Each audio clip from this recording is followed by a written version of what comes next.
Assalamualaikum warahmatullahi wabarakatuh.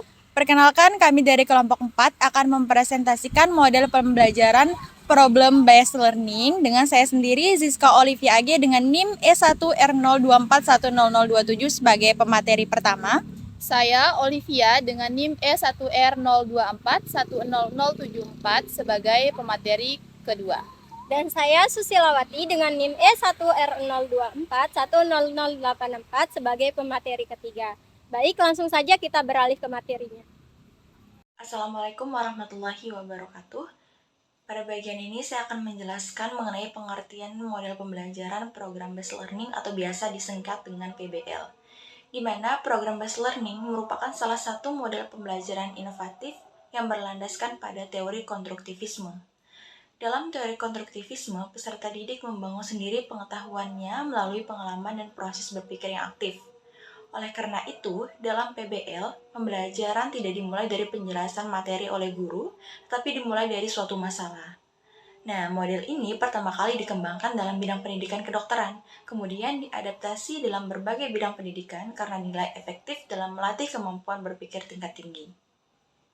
Nah, pendapat ahli yang pertama ada menurut Howard S. Burroughs pada tahun 1986, di mana menurut beliau problem-based learning adalah pendekatan pembelajaran yang menggunakan masalah dunia nyata sebagai konteks bagi peserta didik untuk mengembangkan keterampilan berpikir kritis dan pemecahan masalah, serta memperoleh pengetahuan yang esensial.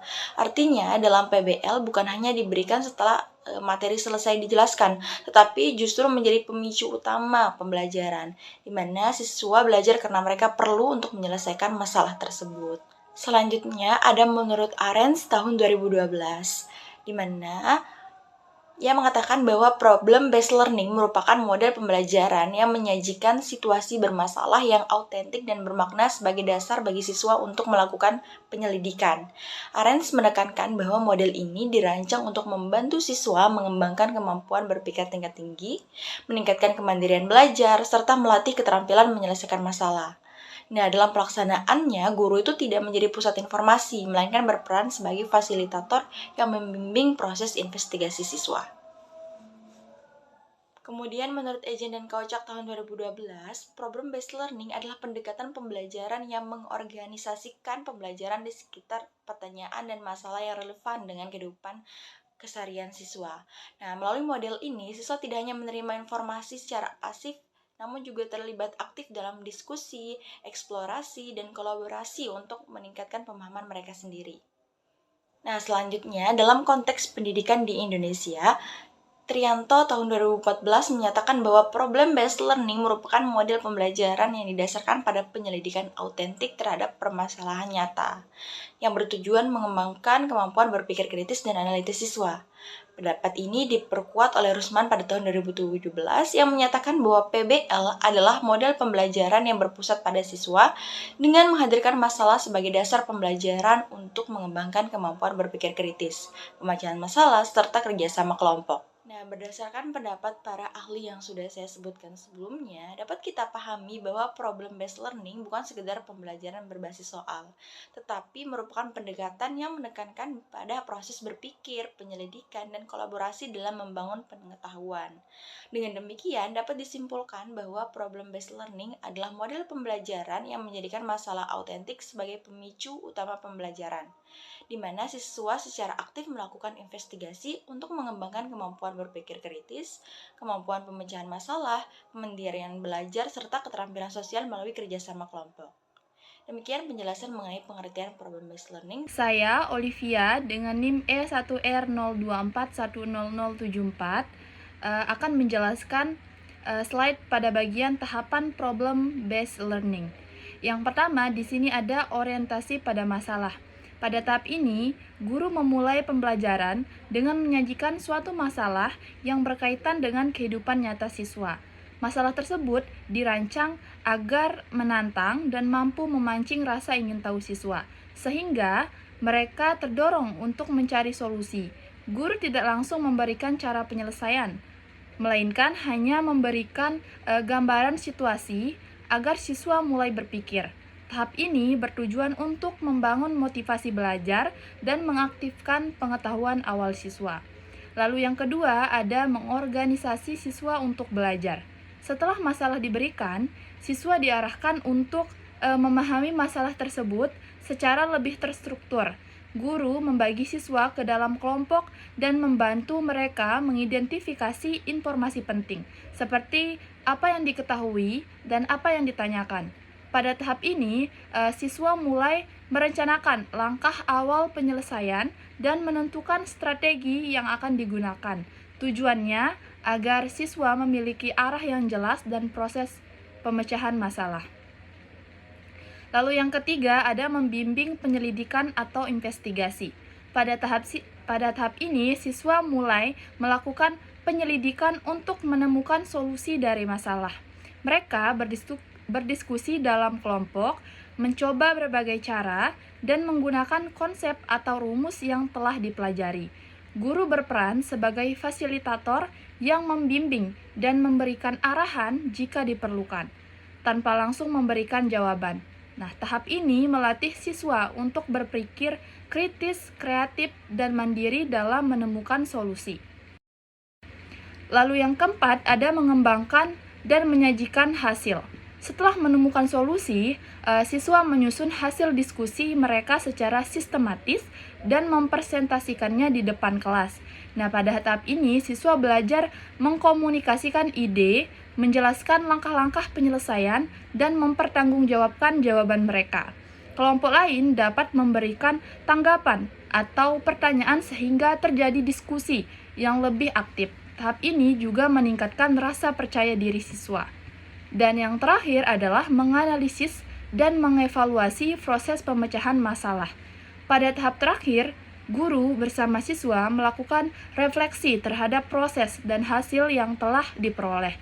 Siswa diajak untuk mengevaluasi apakah jawaban yang didapat sudah benar dan apakah ada cara lain yang lebih efektif. Guru juga memberikan penguatan konsep agar pemahaman siswa menjadi lebih mendalam. Tahap ini penting untuk memperbaiki kesalahan dan memperkaya cara berpikir siswa. Selanjutnya, pada slide ini kita akan membahas mengenai kelebihan dan kekurangan problem-based learning. Yang pertama, yaitu kelebihan.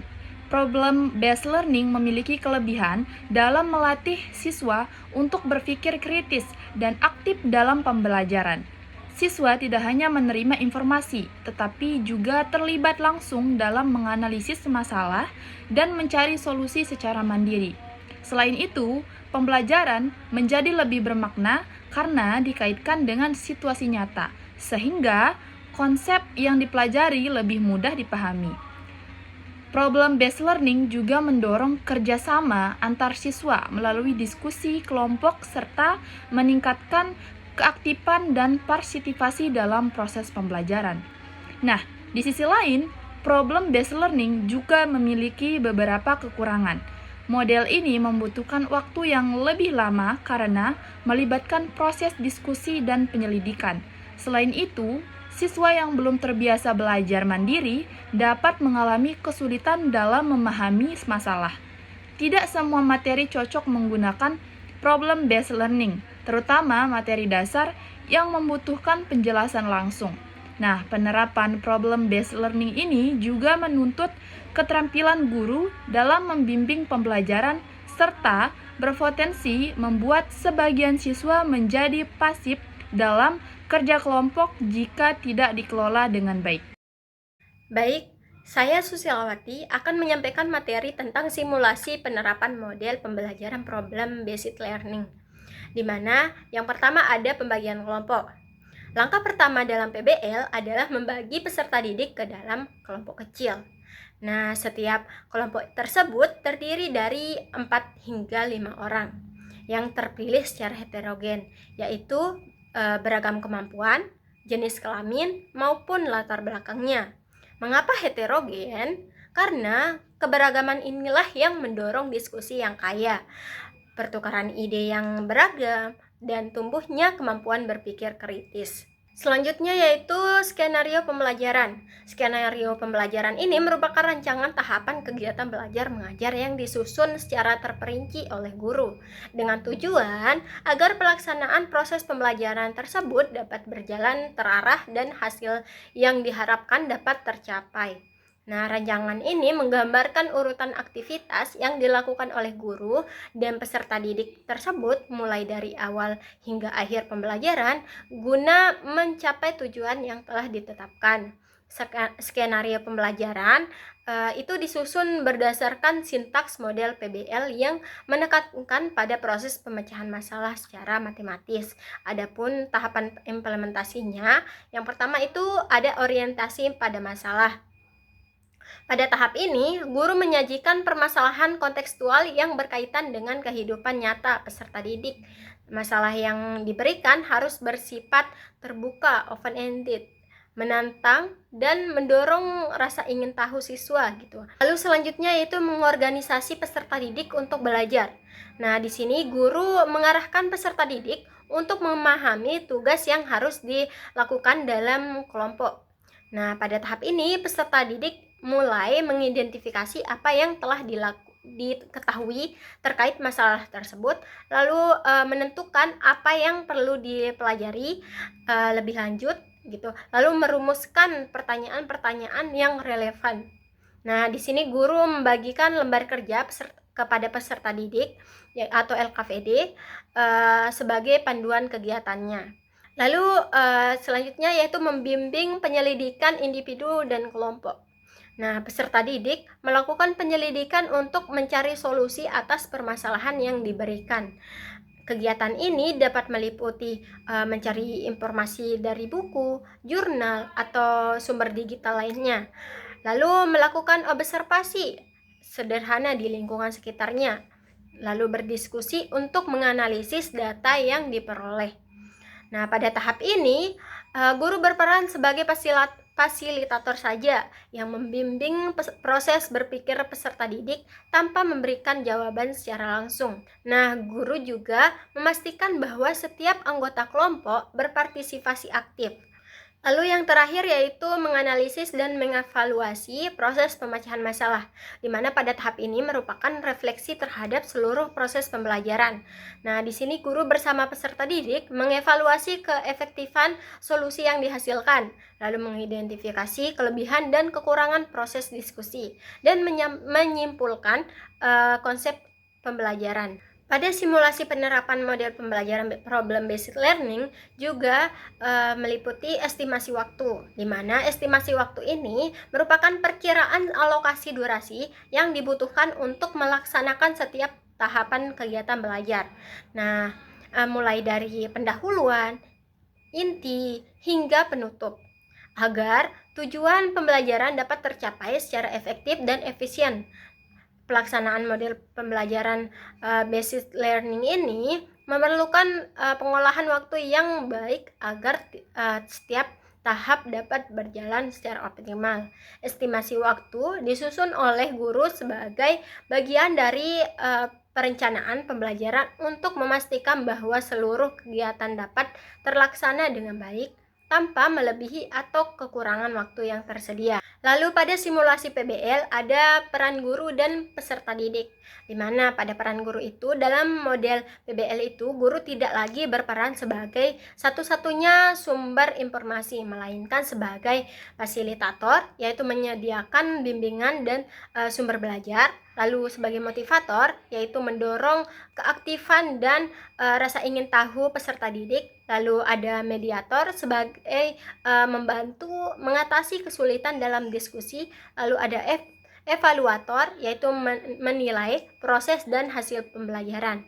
Lalu yang terakhir yaitu peran peserta didik, di mana peserta didik menjadi pusat dalam proses pembelajaran.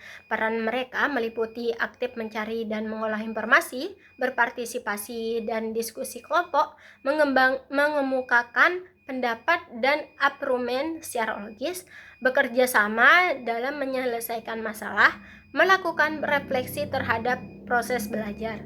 Dengan peran tersebut, peserta didik diharapkan mampu mengembangkan kemampuan berpikir kritis mereka, kreatif, dan pemecahan masalah. Adapun kesimpulannya, yaitu model problem-based learning memiliki tahapan yang sistematis, yaitu orientasi pada masalah, pengorganisasian peserta didik, penyelidikan, penyajian hasil, serta refleksi dan evaluasi. Setiap tahapan ini dirancang untuk melatih peserta didik dalam memahami, menganalisis, menyelesaikan masalah, serta terstruktur sehingga pembelajaran menjadi lebih bermakna. Simulasi penerapan PBL ini menunjukkan bahwa model ini dapat dilaksanakan melalui pembagian kelompok heterogen, penyusunan skenario berbasis masalah kontekstual, serta pengelolaan waktu dan penilaian yang terencana. Dengan perencanaan yang baik, proses pembelajaran menjadi lebih efektif, kolaboratif, dan berpusat pada peserta didik. Dari segi kelebihan dan kekurangan, PBL mampu meningkatkan kemampuan berpikir kritis, kerjasama, dan kemandirian belajar.